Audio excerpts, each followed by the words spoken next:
start spreading the news.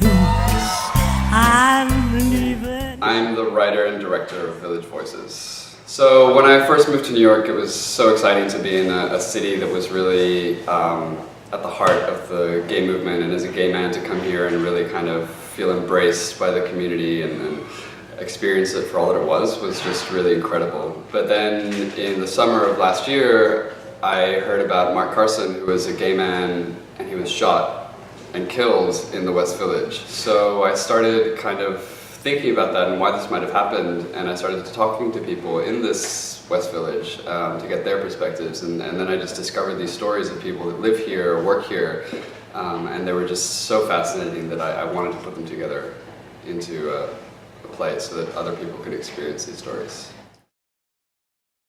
I played Tree, he's bartender at the Stonewall Inn. Been working there for 48 years. I find him very interesting because he's seen pretty much everything in the West Village and in the New York City since 1950s, 40s. He's lived here all his life, so he's the old wise man that's seen everything and can tell every story that you always want to hear or don't always want to hear.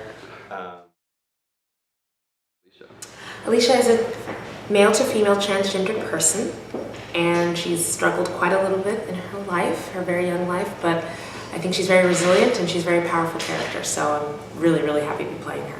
Alicia's story is important because I feel it's a story that's not told very often. I think in the civil rights that we know, of course there's civil rights for people of color, but there's also civil rights for gay and lesbian, bisexual, and transgender people, and people are kind of sort of getting to know the civil rights for gay and lesbians, but not a lot for transgendered people. And I think that her story is important because it's not told very often, and going through that, I think people can better understand where people from that background are coming from.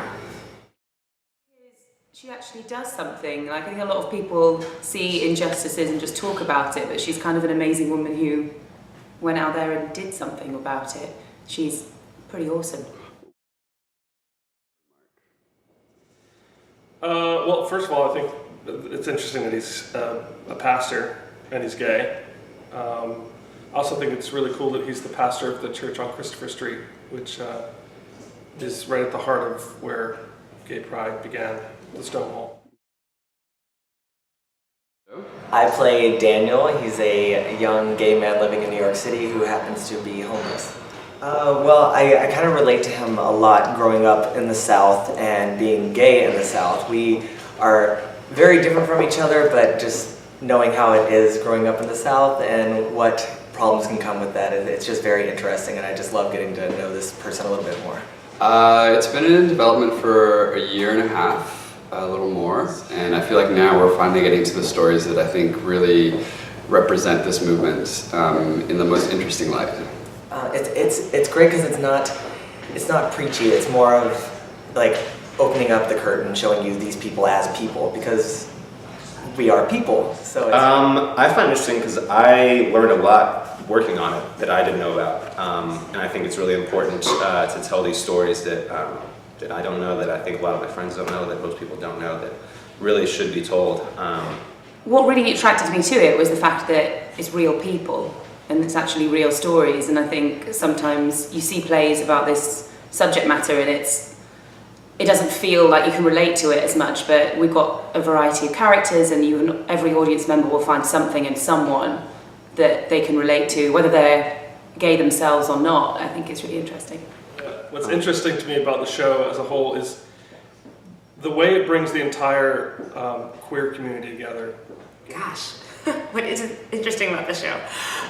Well, I don't want to give too much away, but it's just very, very lively. It's very fun. There are lots of different moments kind of happening simultaneously. It's not just standing and just talking about these people. It's more that we incorporate music and dancing, and you see a lot of really interesting visual things, and there's some nice dance moves, believe me. Definitely the dance number. They're gonna love that. Just one word: Beyonce. Don't be mad what you see, that's what you want it. If you feel like a thing, you should've put a ring on it.